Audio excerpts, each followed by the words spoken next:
to be more accurate, siya ho ay inaresto sa baba. Pero pumalag siya, tumakas siya.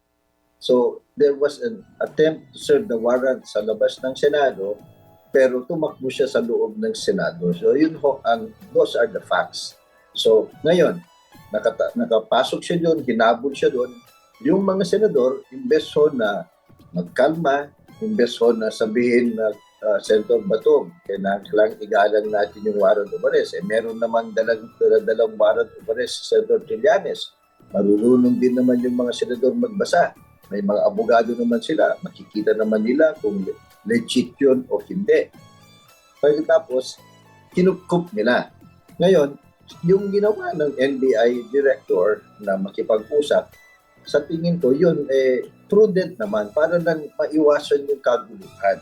Kasi nga, may duda pa noon na walang warrant of arrest. Pero kinupkup, ibig sabihin, pina-arbor muna sa kanila, pero dun lang siya. Para temporary halt lang dun sa operation nila. Para lang walang masabi yung mga senador.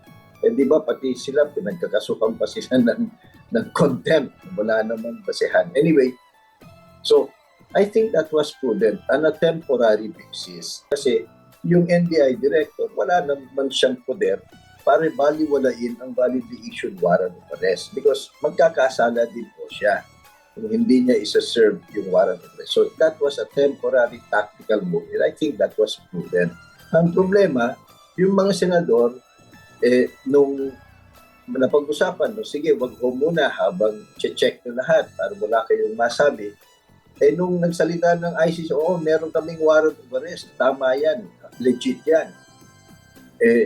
Imbes na surrender nila, pinagpipilitan pa nila yung maling citation nila na batas na wala naman sa batas. Diba? Yung pinakailangang local courts. They were just appealing to the emotions of their political base. Kung babasahin natin ang mga desisyon ng Supreme Court at yung dinabas na rin nila mismo na press statement kamakailan lamang, pasok na pasok doon si Senator De La Rosa as a fugitive from justice. At kung maging tapat din ang Supreme Court doon sa kanilang sinasabi yung doktrina na kung ikaw ay fugitive from justice at hihingi ka ng relief from any court, kinakailangan mag-surrender ka muna. You have to put yourself under the jurisdiction of the court.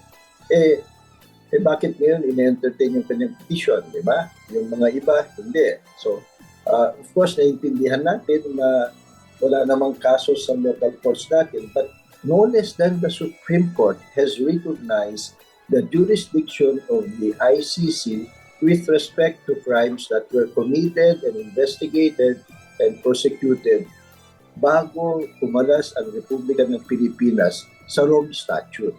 Unfortunately ho kasi, ang nangyayari, paulit-ulit ang sinasabi yan at binumultiply naman ng mga troll armies nila. So maganda na tinatalakay nyo sa mainstream media kasi ho kaya nalilito ang taong bayan kasi nga linilito nila, linuloko nila ang taong bayan.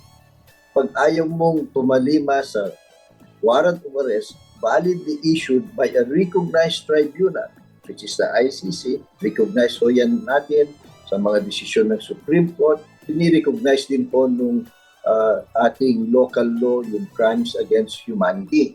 So ang linaw-linaw. So hindi na natin kailangan hintayin yung korte para sabihin yan.